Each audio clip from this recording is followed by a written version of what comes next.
ইয়া হাবিবি dead body মুভির গান রোশন এবং অ্যানি রায় কলকাতার ছিল। বলিউডের সিঙ্গার নাকাশ আজিজ ছিল সঙ্গীত শিল্পী।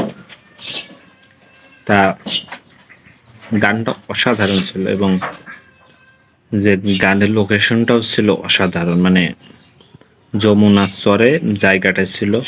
এখানে রোশনকে খুব সুন্দর তিনভাবে তিনি একটা কালো ড্রেসে এসেছিল, তো ওখানে অসাধারণ লেগেছে। পরবর্তীতে যে ওই যে লুকগুলো ছিল তার যা গানের স্টেপ, তো তাকে খুব সুন্দরভাবে আমার লেগেছে।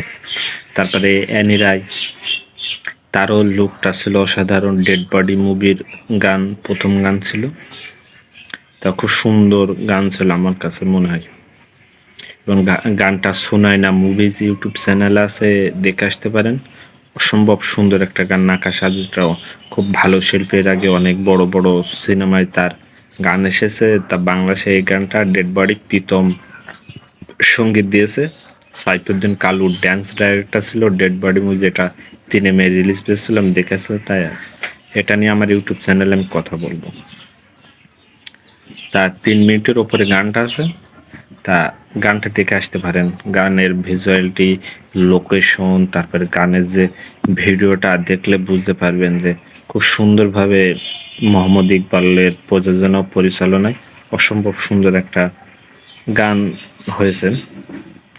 এখানে রৌশনকে খুব সুন্দরভাবে মানিয়েছে।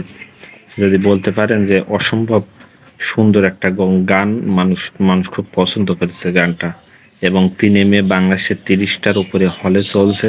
আমার কথাগুলো যদি ভালো লেগে থাকে, এই ডেড বডি মুভিতে একটা হরর ফিল্ম, সুন্দর গল্পের মুভি, তা সেই মুভিরই গান ইয়া হাবিবি।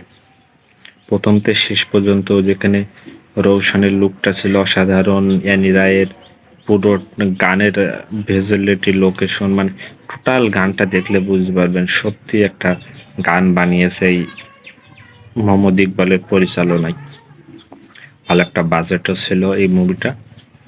তা বলবো, কারো যদি ভালো লেগে, আমার কথাগুলো ভালো লেগে থাকে, তো অবশ্যই সুনয়না মুভিজ ইউটিউব চ্যানেলে গানটা আছে, দেখে আসতে পারেন। এবং নতুন হলে আমার ইউটিউব চ্যানেল সাবস্ক্রাইব করবেন, বেল আইকনে ক্লিক করবেন।